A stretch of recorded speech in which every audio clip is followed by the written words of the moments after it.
Hello, hackers. Hello, people who chase hackers. Hello, people who are hackers who don't want to be called hackers. And hello, people who aren't hackers who want to be called hackers. Thanks a lot for DEFCON for inviting me to come here. I've never been to a DEFCON before, and you folks are amazing. Thanks for inviting me. So I've spent a lot of time over the years with hackers, and it really has been one of the joys of my life. And as you just heard, and some of you probably know, I did a book about hackers. It was called Hackers. It is not the basis of the Angelina Jolie movie called Hackers. And the movie, I should add, that was double booked for this room at this time. I couldn't believe it in the program there. It's bad enough they took my title. Now they wanted to knock me out of my room. And, damn you, Angelina. But the book is undoubtedly really why I think I was asked to speak here today.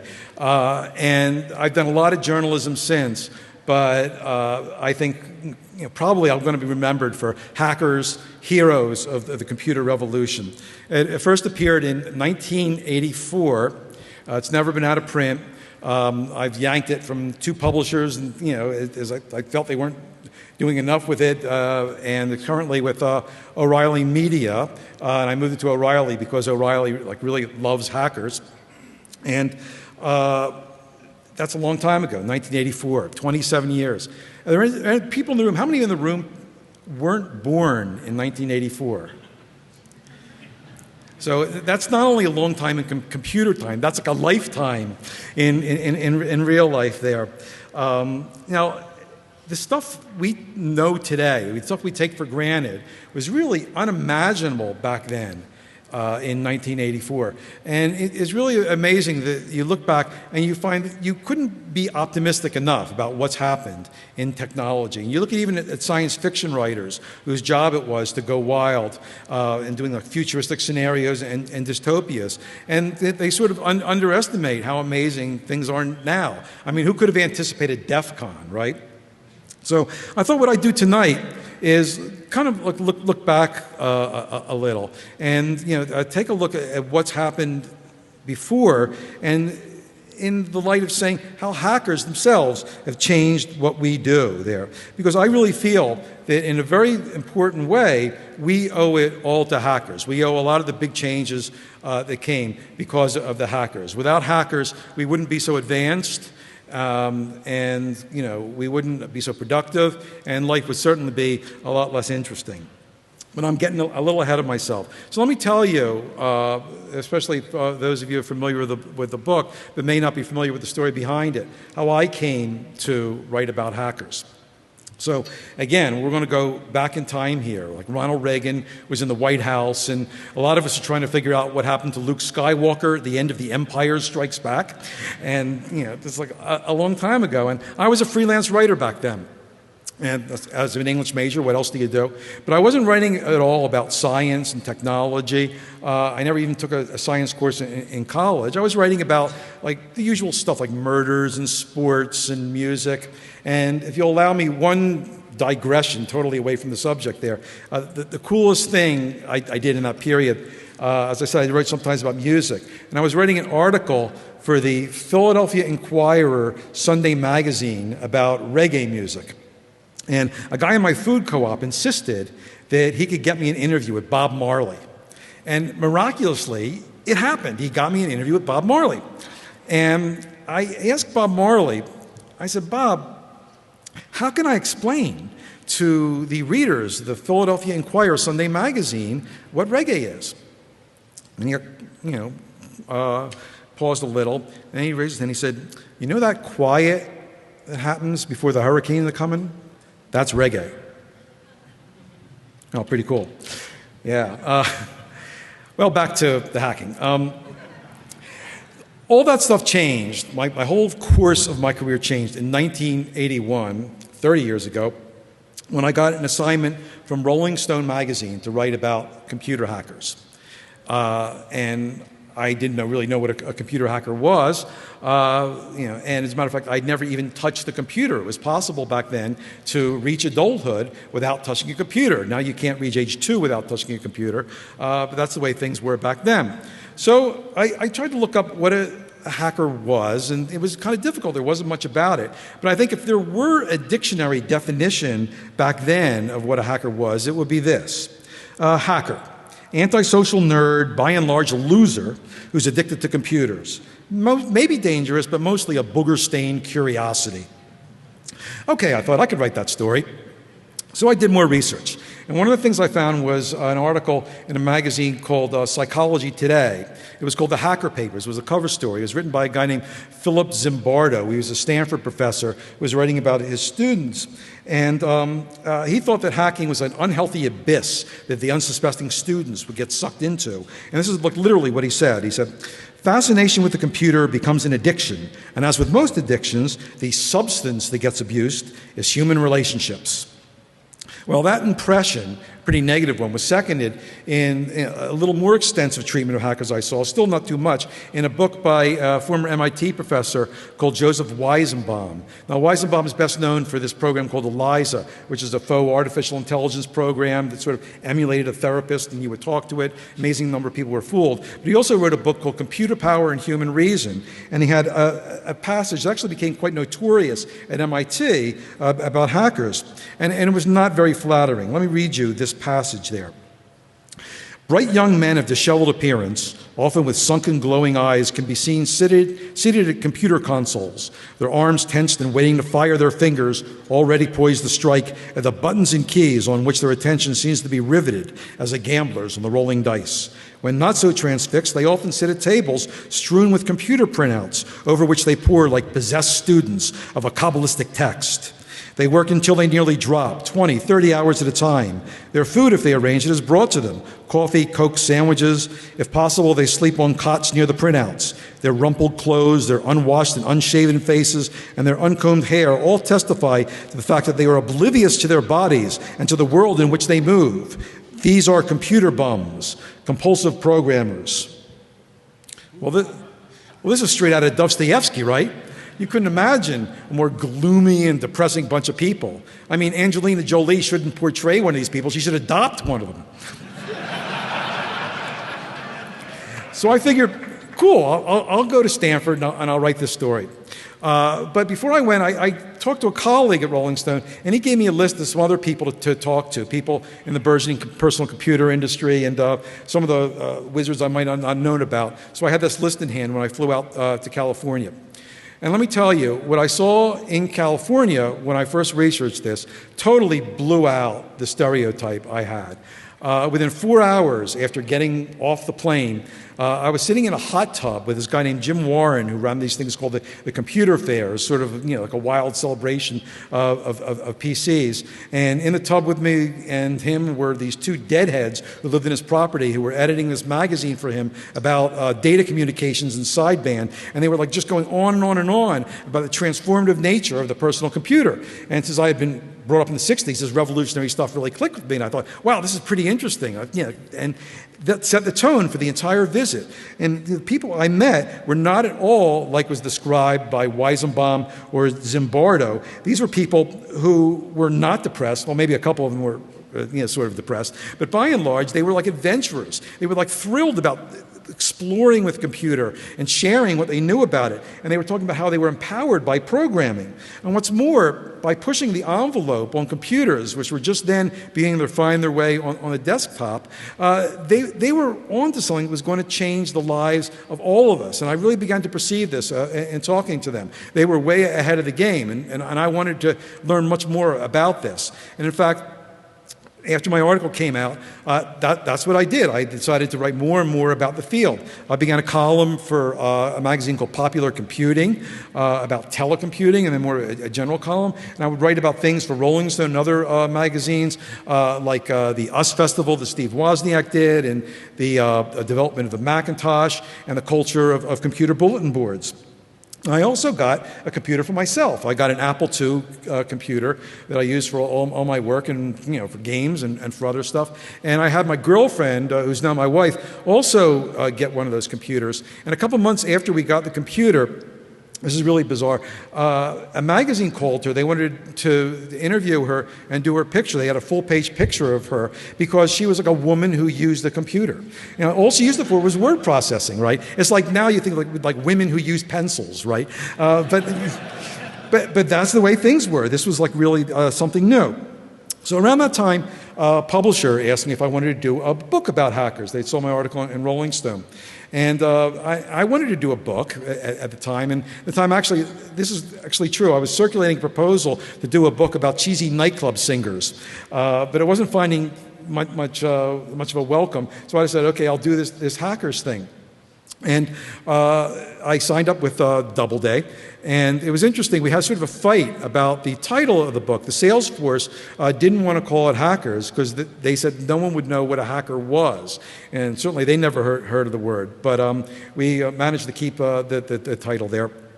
And, I was nervous about my first book. I really didn't know how to write a book, and, it was like a much bigger task than I'd taken on before. So I thought, well, gee, maybe what I'll do is I'll write a chapter about this kind of hacker and a chapter about, this aspect of hacking. And maybe when I had enough chapters, then I'd have a book. But I have to really give credit to my editor. He urged me to think big. And I thought, well, maybe I'll never write a book again. I should really take a shot at this. And, Tim O'Reilly talks about big, hairy, audacious goals that you should take on. And I didn't know Tim O'Reilly then, but that's what I decided to go for. So I decided I'd write like one big story. I'd write it as like a narrative. And it was the way you keep turning the pages. And it would be this epic tale about how this rebel force really caused the revolutions in computing. And that's what I wanted to do. But that was going to be a lot more work because in order to do something as a narrative, you have to kind of fill in the blanks and you really have to kind of get to know your subject. You have to spend endless hours interviewing them and you have to really get inside their heads. But on the other hand, it was a lot more fun because these were amazing people and it was fun to do endless interviews with them and to get inside their heads. So I got my book contract in mid-1982. I started working on it, and I thought the outline in my head was, okay, there's going to be two parts to this story. The first part, I decided was going to be about this group called the Homebrew Computer Club. And that was really this amazing group of hobbyists and chip enthusiasts in the Silicon Valley who first got together in March 1975. They were really galvanized by the appearance of this, the first personal computer called the Altair 8800. It wasn't in one piece. It was a kit you had to put together then. And they hadn't even gotten their hands on one. They were so excited it was going to happen that they had this group. And from that group, the personal computer industry really formed. One of the original homebrew people who came to the first meeting was Steve Wozniak, and he built the Apple I to impress the people at the Homebrew Computer Club. So I thought that was going to be a great first part of the book. And the second part of the book was more contemporary. I thought I would write about what was happening now that computers were getting more popular, and there was a commercial component to it. And I would write about these game hackers, these wizards who wrote great game programs, but how they coped with the idea that there was a commercial aspect to what they did. So I started to hang out with this company called Sierra Online that was based in Coarse Gold, California, near Yosemite. And that would be the second part. But as I proceeded along those lines and bouncing back and forth between this and that, I began to realize that really I wasn't starting at the beginning. There was something earlier that went even before homebrew and a style and a culture that existed there. The hacker culture really began somewhere, and I began to figure out where that was, where hacker culture actually began, and that was at MIT. So, meanwhile, I was interviewing all these people for the books and the other things. I interviewed Steve Wozniak, of course, who's an amazing guy. He was really generous with his time. He helped me out a lot. And he was like a true hacker. From the time he was a kid, he did all the things, taking things apart. And, he, like all hackers, he wanted to do the impossible, to do what people said can't be done. And he did it time and again with Apple, with the computer and the disk drive. I didn't talk to Steve Jobs for the book, though.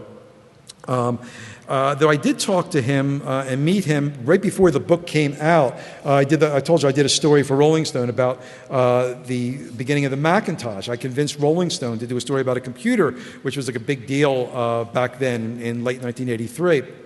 And I remember really clearly the day I first saw the Macintosh. I went in there before it came out a couple months earlier, and it was an incredible day because there were these amazing people working on it. We had these great hackers like Andy Hertzfeld and Steve Capps and Bill Atkinson, and some of the people I met that day, to this day are still my friends. We really connected. And at the end of the day, I was going to meet Steve Jobs.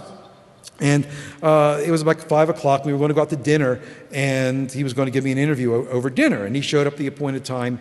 And before we even said hello, and we got to his car, he started saying, Rolling Stone. Rolling Stone's really going downhill, really big time.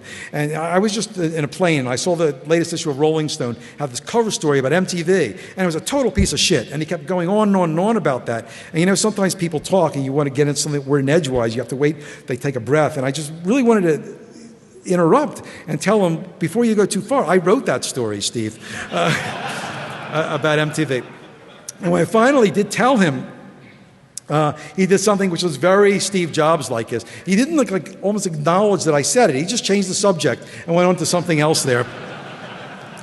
That was fun. And actually, over the years, I had many conversations with him and had a great relationship, but we never talked about MTV. And one person I did interview for the book was Bill Gates.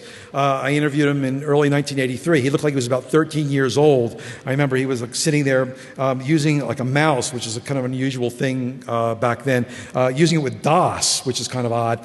And Bill, some people are critical of him, but he really was a real hardcore hacker. And then again, you look at his past, and typical hacker kinds of experiences. And even after he stopped coding at Microsoft, he would examine the products and sort of evaluate them, how good they would be if he did it. And very few things met up to that standard there. He was hardcore in everything. I had a lot of conversations with him subsequently, and I remember one time in particular, we had a disagreement about the meaning of the word antitrust. And that was at a time when that was sort of an emotional issue with Bill, and he threw a pencil at me.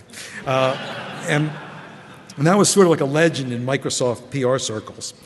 So anyway, once I realized that MIT was going to be an important part of my book, I had to go there. And that really led to that first section of the book called True Hackers, which I feel, and I think a lot of other people feel, is really the most important part of the book. Because at MIT, it was really the beginning of the computer culture that persists to this day. And I guarantee you that DEFCON would not be what it is if it were not for the culture that those people invented at MIT. So let me tell you how that started there. It all began in a building called Building 20. And this is like a structure that came up during World War II. And the architect who built it, later wrote that this building was made, just to last through the war and for perhaps 6 months afterwards. And of course, the building lasted until 1998. When it got knocked down MIT wanted to build the Lab for Computer Science, which was this big building designed by Frank Gehry to look like it was sort of falling down. And the building actually is sort of falling down, as it turns out. They have a big problem with it. And the building, of course, is named after Bill Gates. So Building 20 was the home of a lot of things at MIT. It was the home of their nuclear lab and other things. But it was also home of a lot of student clubs that were headquartered there. So one of these clubs was called the Tech Model Railroad Club. The members called it TMRC, is the way they pronounce the acronym there. And if you were wandering the building, Building 20, look in the hallways, you'd see the sign for the Tech Model Railroad Club, and you'd go in there, and you'd be amazed because there was this amazing train layout there. It was very elaborate, sophisticated train layout with all these mountains and different locomotives chugging along, and little people and things like that. As nice as you can imagine. And there were a lot of people at Temurk who specialized in paper mache and painting and doing and renovating the locomotives and doing all of the things that you do if you're a train hobbyist. But then there was another contingent of the Model Railroad Club that was called S&P. And that stood for Signals and Processing. And these people weren't much concerned with what went on at the top of the table. They were concerned with what went on underneath the table. So if you looked under the table, you would see something like amazing. It was this incredible tangle of like wires and cables and transformers and even stuff like telephone step switches and crossbar generators and things like that were donated by Western Electric's college gift plan and other things they scrounged out from junkyards there. And it was the most elaborate system you could imagine that enabled you to do amazing things on top of the layout. Things like having multiple people control different trains at different parts of the track, and you could use a telephone dial to dictate where you wanted the train to go on the track. And the S&P people called themselves hackers. They were totally technical people who called themselves hackers, and I have not been able to find any earlier group of technical people who used that term to describe themselves. So where did that come from? I figure there was a part of it was that MIT used the word hack as a synonym for prank. So when people painted the big dome in the main building, that looked like a beanie or something like that, they called that a hack. And the other part of the term was like you hack with an axe. It was sort of a self-deprecating way to describe what they did when they worked for those 12-hour sessions, to work for these weird things underneath the table there. So one of the guys at MIT, one of the freshmen at Temurk, was a guy named Peter Sampson. And I came across some of the old newsletters of the Model Railroad Club from the late 50s. And he did this crazy poem, which I find is a historic document. It was one of the first times people wrote about hackers as hackers. So let me read you just a little of Peter Sampson's poem after I hydrate. It goes, hacking even as an ignorant freshman acts, who has never lost occupancy and has dropped out, hacking the M boards, for under its locks are the switches, and under its control the advance around the layout. Hacking the grungy, herring, sprawling hacks of youth, uncabled frying diodes, proud to be switch thrower, fuse tester, maker of routes, player with railroads, and advanced chopper to the system. Sort of Walt Whitman-esque in this scope there. So in the spring of 1959, MIT offered the first undergraduate class about computer programming ever, and the teacher was a guy named John McCarthy, who later became a legend in artificial intelligence. And the hackers, the Temurk hackers, of course, were all in this class. They all wanted to take it there. But they were kind of disappointed because the computer that was accessible to them was this big IBM 704, which was, like most computers at the time, accessible only by these punch cards that you would have to hand to the priesthood that, watched the computer there. So they couldn't get direct access to the computer, and that just wouldn't do.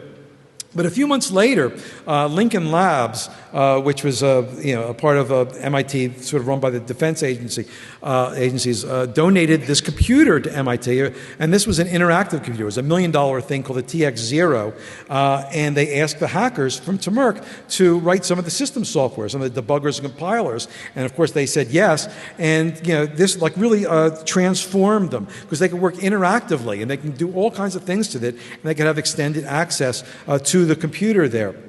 So besides the debuggers and compilers, they did the kinds of things that you couldn't do on the computer. As I said before, like Steve Wozniak, and really like any hackers, the people love to do the impossible. So they did stuff on the computer that you couldn't do, or other people said you shouldn't do. For instance, one thing they did was they decided to use the computer to process text. And they made this program called Expensive Typewriter.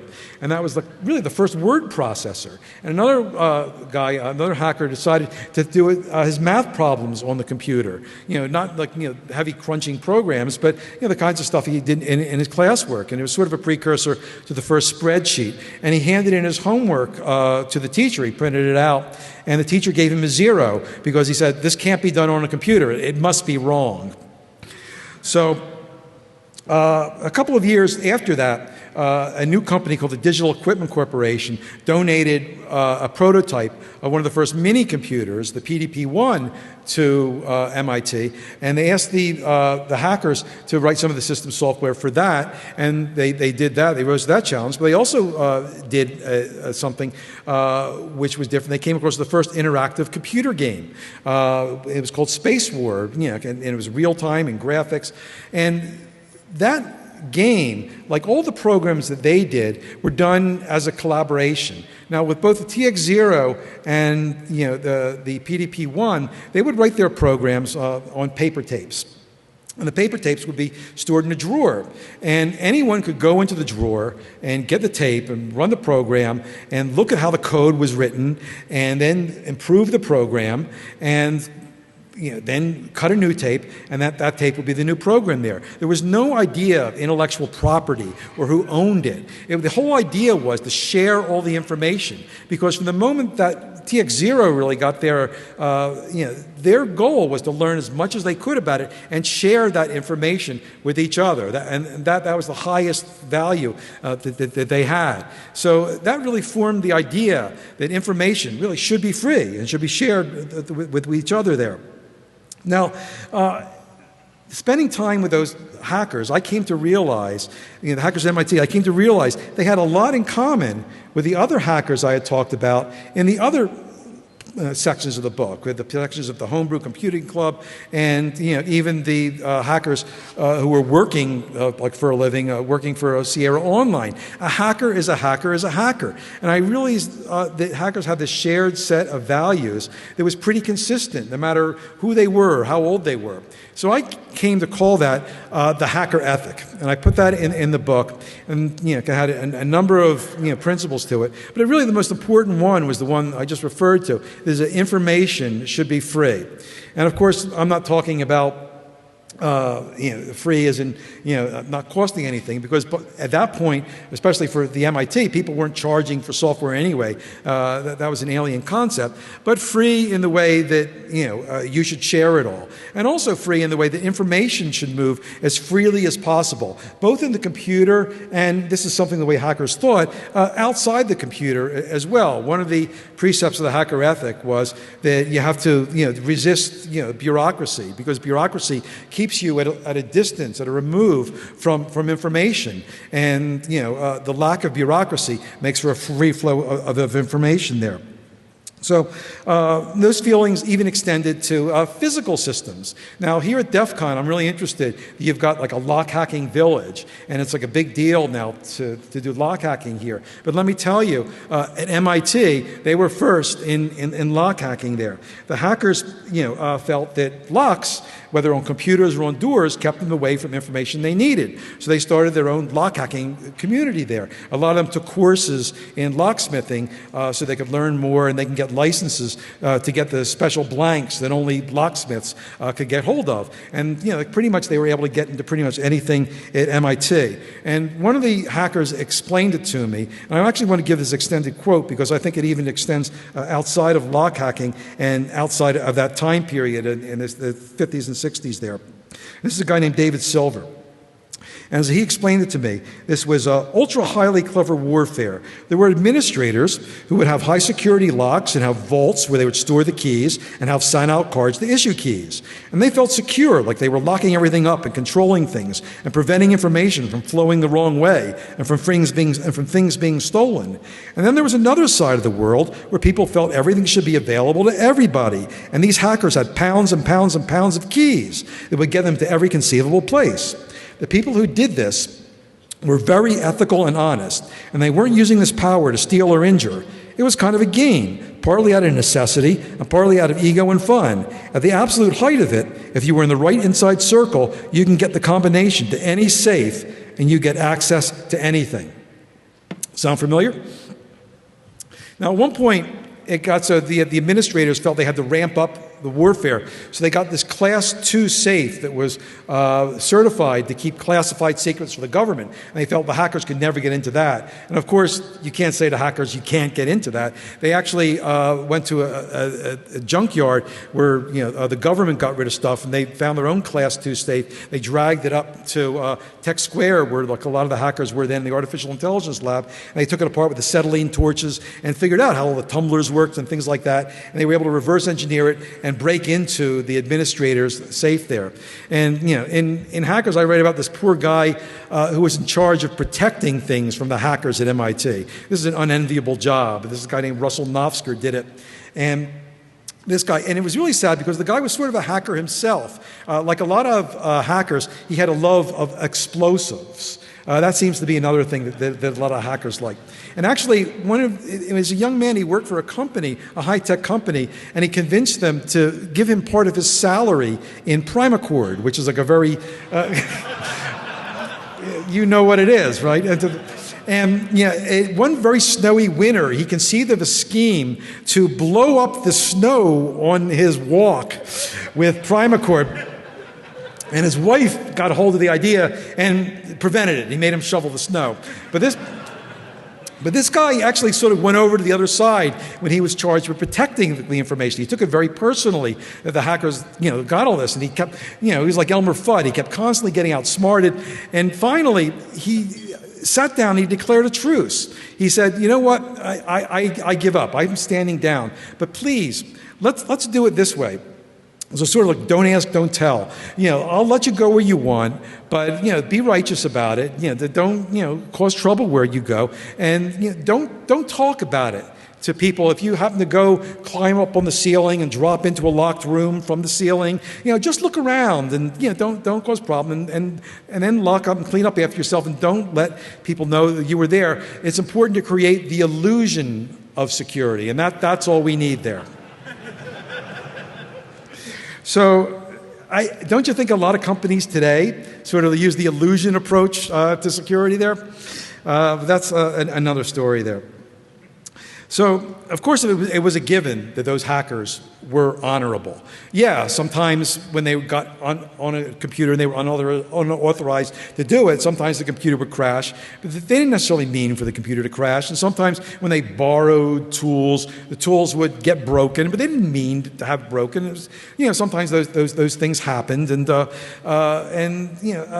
generally, they were righteous, like they were ethical. And I have to say that amazingly, a lot of that ethical standard still persists to this day. One of the people I spoke to for hackers, it was he's in the last chapter of the book, was a guy who actually was virtually living in Tech Square, one of the MIT buildings at the time. And I was the first reporter to ever talk to this guy, and he told me this amazing story about his time at the MIT AI lab, and his goals and his visions. And this guy was like Richard Stallman, who you all know, of course, as the founder and conscience of the open source movement there. And I find it amazing that Stallman's teachings, as it were, have gone so wide and touched so many people there. And to me, that's a sign of really how lasting and resilient the hacker ethic really was. Now, I can't overestimate the importance of the hacker ethic and the values of hackers to computers. We owe it all to the hackers. And I talked about in things like word processing and other things, but also the nature of the PC from homebrew and from other things. Unlike those mainframes, the IBM 704, personal computers are built on a more open kind of system there. And again, Homebrew Club, it was those hackers. And when IBM decided to do their PC, they adopted the hackerish method to do it there. And then when the internet got developed, those were people who did their work in hacker hotbeds. Those are people who totally signed on to the free flow of information. And that was the design principle of the internet. And that's what we have here. And I don't think the internet would have been anywhere near as successful had it not been developed on hacker principle. We owe it all to the hackers. Now let me talk just a bit about what's happened to the word hacker, because I get comments on that a lot. Now, when I wrote Hackers,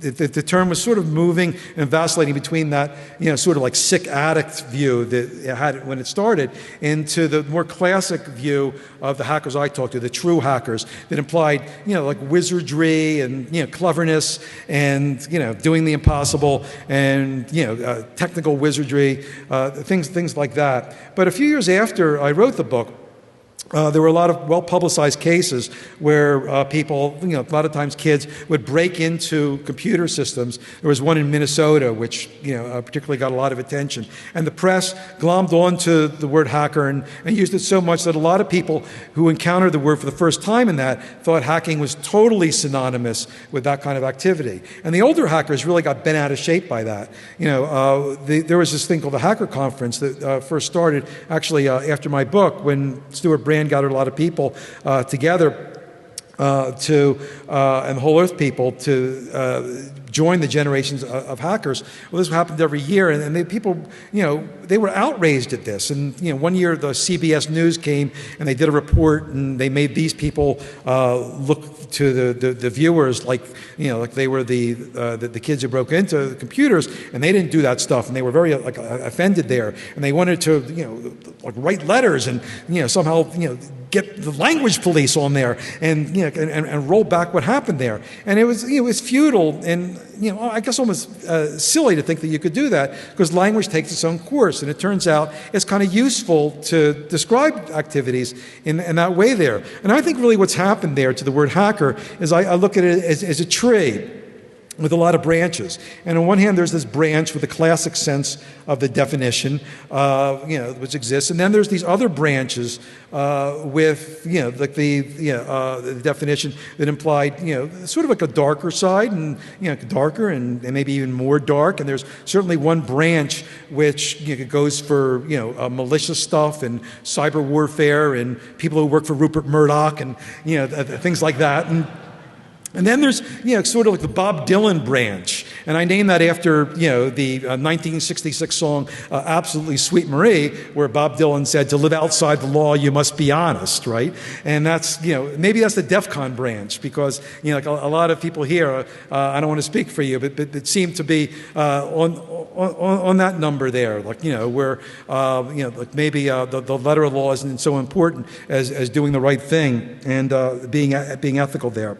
So for the 25th anniversary of the book, I did that revision for O'Reilly, and I went back to some of the people who I interviewed originally, like Bill Gates and Richard Stallman.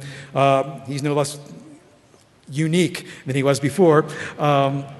He wore, unlike the first time, he wore this big gown, and he had this, kind of like a crazy suit, because he's now this apostle of hacking. That was interesting. But I also talked to some people who I probably would have talked to if I were doing the book now. And there were people like Mark Zuckerberg, who is the founder of Facebook. And I was really interested to find that he loved and embraced the word hacker. And he told me that he wants Facebook to be a great hacker company. And he was like returning to that original branch, the branch of wizardry and, like being really clever and really dedicated and finding great solutions there. And it's interesting also to see how the word hacking has now sort of come to mean, even apart from technology, just the idea of using cleverness and maybe a subversive way to, hack something maybe not technical, like hack Washington or hack DNA, and the life hacking movement there. So I find it, really encouraging that, this movement is sort of, coming back in a circular way to that kind of optimism there. And, I have to say I've never been more optimistic about the whole concept of hacking than I am now. And I just feel really lucky that I stumbled on this topic, and I'm so privileged to have learned from hackers, over these years. And I think I've also had like the best readers in the world, and I'm really grateful for them. I can't tell you how many times people have come up to me and told me that reading Hackers has meant something to them and affected their lives. There's people who say that, well, I grew up in this isolated area, the rural area, and I didn't know there were people like me. And it was great to hear that. And other people said they changed their careers after they read Hackers. And some people say they dropped their careers after they read Hackers. And that was kind of cool, too.